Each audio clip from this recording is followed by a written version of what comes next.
130 करोड़ हिंदुस्तानियों के गुस्से की आग अभी कम नहीं हुई। This is now confirmed to be the worst terror attack in Jammu and Kashmir. Times now is going to ask some very straight questions of those Shanti who are और स्थिरता के लिए बहुत बड़ा गंभीर खतरा। We want Pakistan hammered to the ground. Hello, I'm Richard Gisbert, and you're at The Listening Post. Here are some of the stories that we're covering this week. There's no issue that gets the Indian media going like Kashmir. And not just mainstream journalism. Social media can drive the coverage of the story. The troubles in Northern Ireland and the troubles of trying to cover them, which persist to this day.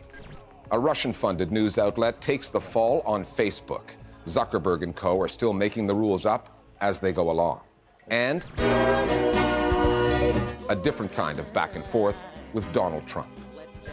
The talk on the Indian airwaves is of war with Pakistan again.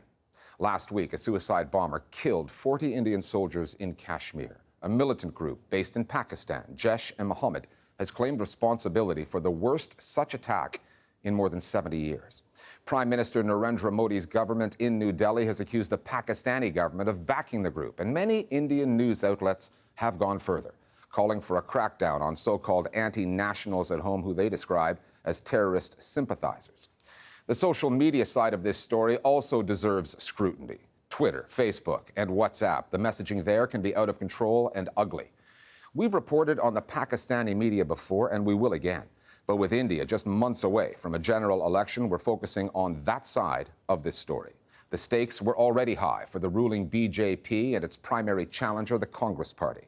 The bombing in Kashmir and the way it's been covered could well affect the outcome of the biggest electoral exercise on the planet. Our starting point this week is India.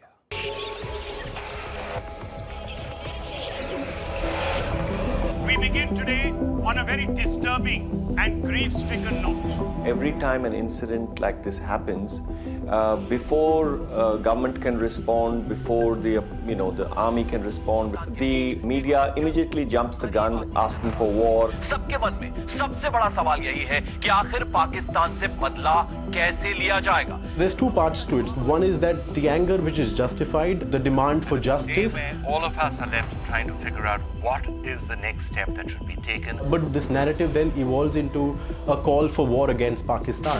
India wants Pakistan punished. And like you, I also want Pakistan punished. There is no denying where the demand for justice comes from, or the news value of the story. On the 14th of February, an SUV packed with explosives rammed into a convoy carrying Indian soldiers and detonated. It was the deadliest peacetime attack on the armed forces since India won its independence in 1947. The coverage on 24-hour news channels has been wall-to-wall, which is editorially defensible, but descends into unjournalistic ranting, especially during prime time. There are anchors calling for war. Studios populated with former generals talking military tactics. हमारे साथ मौजूद army के 5 general बताएंगे क्या है उनका war plan. Because for the Indian news media, this story ticks so many boxes. Kashmir, Pakistan, the army, and the attack came just as campaigning begins for a national election that is just months away. The attack has provoked a kind of, first of all, a national outpouring of grief on mainstream media channels and the spewing of lots of venom against various targets, particularly against Pakistan, but also against Kashmiris. पत्थर मारते मारते ये लड़के आतंकी बन जाते हैं. There's been a jump to assume who is responsible, to make people collectively responsible, and this is the case on many English language and vernacular channels. With the exception of a few sane voices, what you have is a completely absurd and very dangerous competitive jingoism that's perennially on display from all these anchors.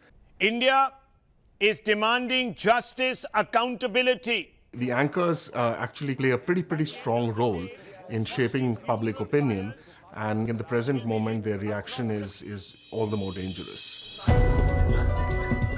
What makes Indian news channels unique is that there are so many of them, far more than any other country. India's media boom began in 1998, and news channels have since seen growth that is exponential. Indians can watch national news channels, regional ones, vernacular channels in various languages, more than 400 in all, pumping out coverage 24/7. The competition for viewers has an intensity like nowhere else. Many anchors feel the need to shout louder, more radically, just to be heard, seen, and clicked upon. And as political debate in India has grown more polarized, often over Prime Minister Modi's brand of Hindu nationalism, TV output has grown more debased. When that kind of coverage is fed into the Indian social media messaging machine, the effect can be dangerous. One of the anchors on a very popular debate, a primetime debate, actually said that you are either for or against the nation. You will be marked out if you're against the nation. And that's the same kind of rhetoric that I'm also noticing on social media. So it's interesting how social media and television have actually, at least some news channels have actually been hand in hand when it comes to setting the narrative for the current mood. The Hindu right itself, more broadly, but the BJP as a political party has been very, very effective in using the internet in general and social media in particular. What they've basically done is they've very quickly kind of mobilized their forces to essentially see if they can actually hammer it into kind of their classic narrative of Hindus versus Muslims, the Muslim as the figure of the outsider, the Congress as a weak party, liberals as anti-national traitors, and so on. When that narrative takes on a visual form, it looks like this. On the left is the suicide bomber responsible for the attack in Kashmir. On the right, Rahul Gandhi, the Congress party leader running against Prime Minister Modi's BJP. It's a Photoshop job, and a crude one, but it's made the rounds on social media, designed to reinforce the notion that Congress is soft on Kashmir, terrorism, and Muslims in general. And there's the pro-BJP messaging online that offers the flip side of the same basic narrative. Vote for Modi and his party if you don't want terrorists on your doorstep. Among the most disturbing social media material now being spread, the calls for attacks on Kashmiris living outside of Kashmir, many of them studying in cities to the south. You've got things like Share Chat, it's something similar to WhatsApp, but it's huge. And you've also got TikTok. You can make a 15-second video. And in these 15-second videos, people have been saying, come on, let's go out and get them. The single most disturbing aspect is the attacks on Kashmiri students. These attacks have been fanned by this kind of hysteria. Ironically, it's a government-sponsored scheme which is meant to draw Kashmiri students into the so-called mainstream of India. But these are the students who are now being attacked. Between WhatsApp, TikTok, ShareChat, Line, and Hike, India is awash with social media and messaging apps. There are 200 million users on WhatsApp alone, making the country the app's largest domestic market. And when WhatsApp changed its rules recently, placing new limits on the forwarding of group messages, it did so after first field testing those changes in India. An implicit admission of the social and political problems WhatsApp has exacerbated there. With elections coming and the BJP leading the way, all parties now want to make the most of the apps at their disposal. And they're doing so without voters necessarily realizing they're being played, whose messages they're reading.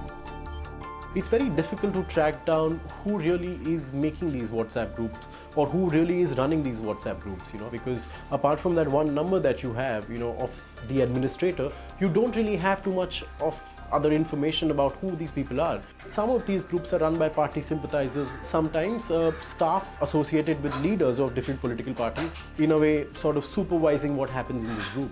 But the two big national parties, the Congress and the BJP, have both very actively made efforts to try and grow their base on WhatsApp. WhatsApp has become really, really crucial, but it's only crucial in a particular context. And that context is a mainstream media which does not always do the job that it should be doing, partly through fear, partly through pressure, and partly through political allegiance. And so if we had fewer fake stories making it through mainstream media, then the role that WhatsApp played would be far less. It isn't just that one exists as a parallel universe to the other. It's a symbiotic relationship.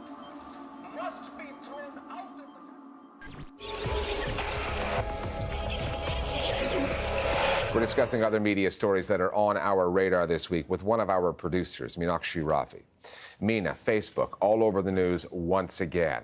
A committee of the British Parliament describing the company as digital gangsters. Nigerians with an election coming, seeing all kinds of misleading ads popping up on the site. And Facebook has suspended the pages of some widely followed media outlets. Who are they and why? The suspension of these pages is a big deal, Richard. There are 4 in total, but the 2 most popular, and we're talking about millions of followers here, are In the Now and Soapbox. Now, many of our viewers will have seen videos posted by these guys. It's current affairs content that's smart, sharp, and takes a very strong line against certain American policies, both domestic and foreign. Now, this past week, CNN put out a report saying that the Kremlin was, quote, backing a viral video company aimed at American millennials. And the videos have been viewed tens of millions of times. But what people watching these videos may not realize is that the Russian government is paying for this. The company running these pages is called Mafic Media. And indeed, it is funded by the Russian state. But that's not exactly breaking news. It's been reported before. But after that CNN report aired, Facebook suspended the pages even though Mafic Media hadn't actually violated any rules. Facebook does not require outlets to disclose their funding on their pages, but they said they took them down so that people won't be misled about who's behind them. We spoke with Mafic Media's chief operating officer. He says no one was informed before the suspension happened, but according to him, that's not even the issue. The issue is that Facebook needs to issue very clear protocols and policies for what the requirements are on pages of disclosing funding sources for both government-backed media sources as well as commercial media sources. I think that CNN has created another headache in a week full of headaches for Facebook that creates pressure on them to articulate a policy that's far larger and more complicated to coordinate and organize than it is to simply single out Russia and single out In the Now and other state-sponsored media. And I hope that they will do that and we can follow the same rules that everyone else has to follow. Now, he seems to make a valid point. Take YouTube, for example, which is owned by Google. Recent policy change there, and now whenever material from a state-funded media outlet is posted there, it is disclosed. So, when material from Al Jazeera is posted, you see this line underneath about a Qatari-funded media outlet. BBC material is described as coming from public broadcaster in the UK. But that's not the case on Facebook, is it? No, it isn't. And the way Facebook has gone about this suggests a whole host of news outlets could get kicked off the site. It could be China's CGTN, it could be the BBC, it could be Al Jazeera. Facebook is under pressure on various issues, and this development is not reassuring. It smacks of the same old problems, a lack of transparency and a kind of approach that's both ad hoc and selective. Back to CNN, quickly. There are issues there over the hiring of a new political editor. Why is that? Well, CNN is gearing up for the 2020 election, and its latest hire, a woman named Sarah Isgur, has many people seriously concerned. Now, she's a Republican operative who was most recently a spokesperson for Trump's Attorney General. Now, we've seen CNN hiring Trump spokespeople before, but only as paid contributors. As a political editor, Isgur will be shaping coverage and editing other people's work, but she has zero journalistic experience. And her Twitter feed says it all. She's tweeted lies about President Obama, justified the so-called Muslim ban with baseless arguments. And here's a tweet CNN should have found troubling. She used to call the network the Clinton News Network. Oh, boy. Okay, thanks, Meena. The challenges for journalists covering conflict zones are well documented. However, uncovering difficult truths in post-conflict situations can also be a risky business. Northern Ireland, in a period known as the Troubles, 30 years of sectarian violence that ended with the Good Friday Agreement of 1998, is our case in point. On one side were Republicans, principally the Irish Republican Army, the IRA, a militant group drawn from the Catholic community that targeted civilians, British soldiers, and the state that they served. On the other side, those who called themselves loyalists, mostly Protestants, loyal to the United Kingdom with their own paramilitary groups. During that period, journalists in Britain and Ireland faced censorship. Although the fighting ended long ago, just last year, 2 documentary makers were arrested over a film they made, alleging that the British government was complicit in a 1994 massacre that remains, like so many other cases from that era, unsolved. The Listening Post's Daniel Turi now on the ongoing difficulties of documenting the troubles in Northern Ireland.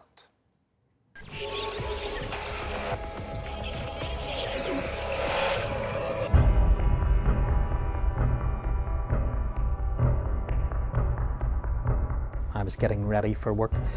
There's a knock at the door.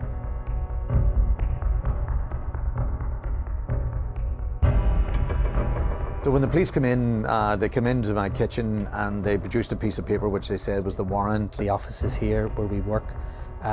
We're being raided. And they said, okay, we need to take your phone now. And well, why are you taking the phone? We said, we're seizing your phone and your laptop. We were fingerprinted, had our DNA or mugshots taken, put into police cells. They said that they were there to look for materials linked to No Stone Unturned.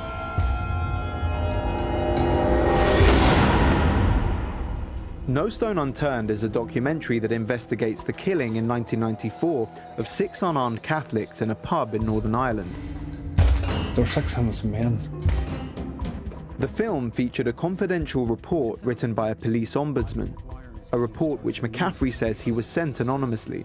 It showed that during the original investigation, police did identify one of the suspects as a police informant, which implied collusion on the part of the British state.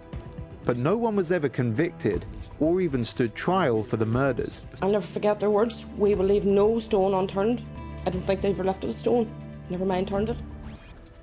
One of the reasons for McCaffrey and Bernie's arrests was suspected unlawful disclosure of information under the UK Official Secrets Act. Another was suspicion of theft.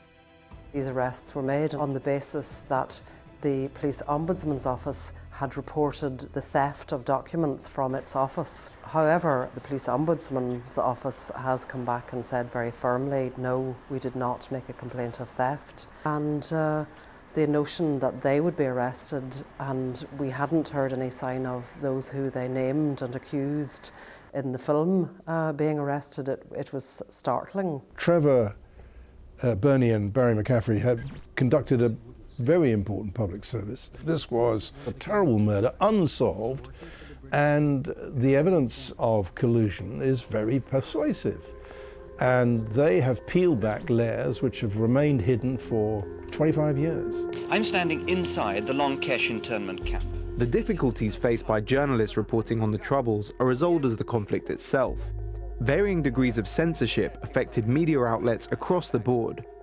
In the late 80s and early 90s, members of certain organizations and those associated with them could be seen on TV, but not heard.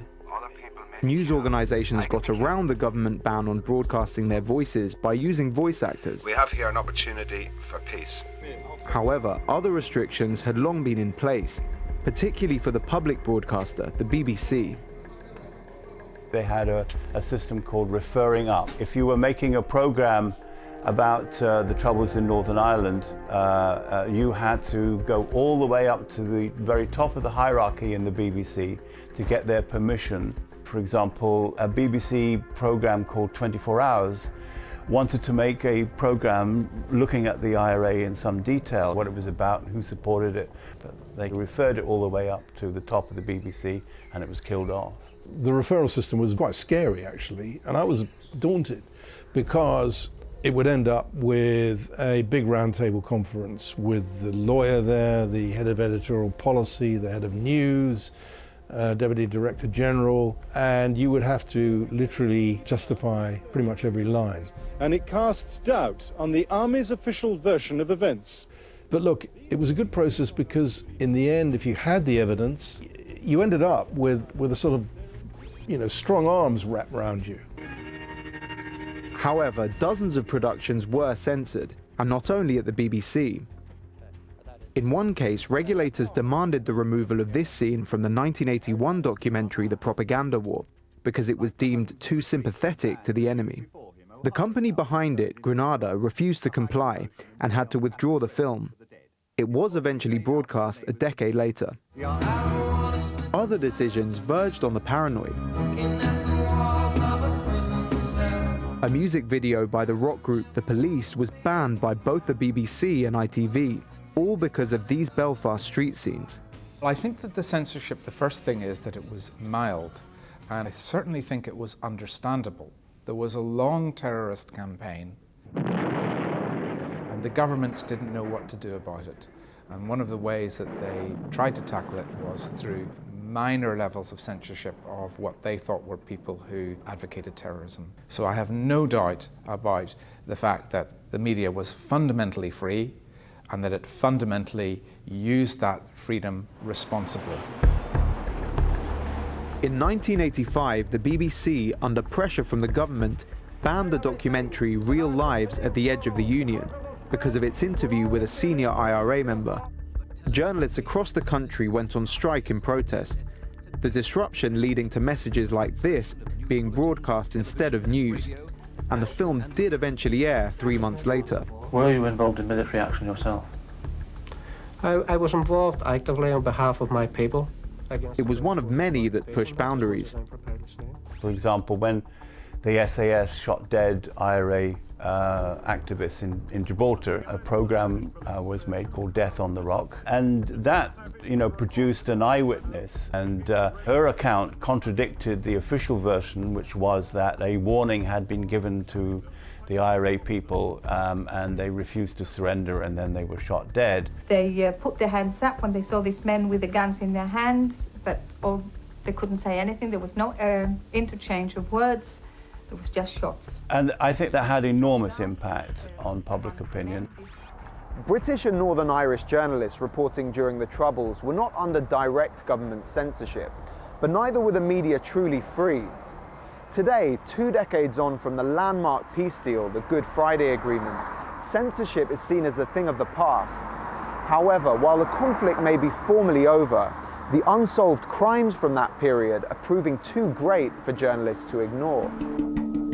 Collusion, the complicity of the British state in crimes committed by paramilitary groups, is the issue attracting the most attention, and as the documentary No Stone Unturned has demonstrated, the most controversy.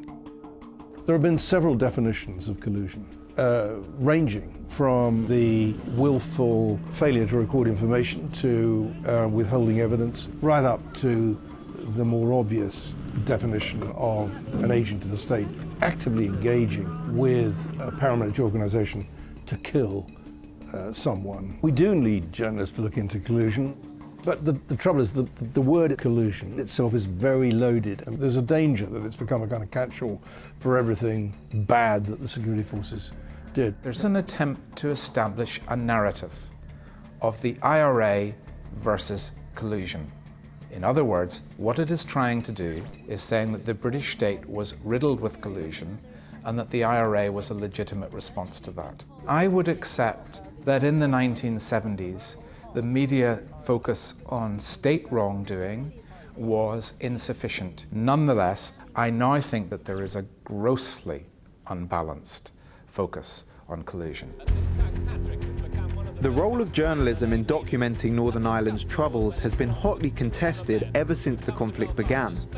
And with an estimated 3,000 killings still unsolved, it's a situation that looks unlikely to change anytime soon.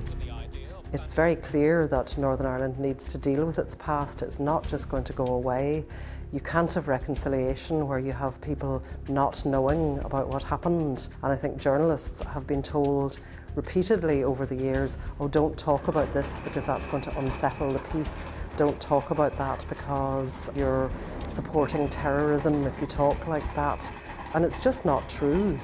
Journalism has to investigate the truth. That's what we're there for.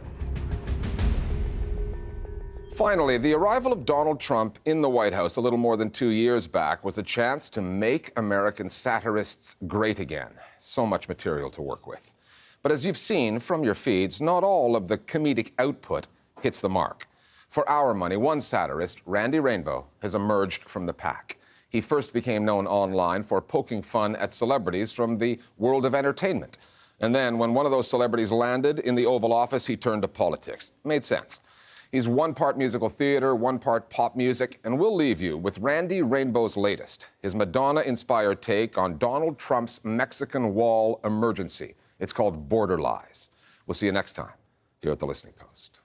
You're fake news. Some say that you're just fear-mongering and using inflated statistics to help your own agenda. Not too many people have said that. Some say that you're full of and others will agree that you're just fomenting fear and hate with your hyperbole. Drugs and gangs and people, it's an invasion. Now push has come to shove. You shut down the gov just to try and get your way. I didn't need to do this. Your only interest is campaign promises. Can we believe a word you say? No. Girl, hit that Adderall. Take a sniff and go get your border wall. And stop being such a tease. We're getting it done. Border lies.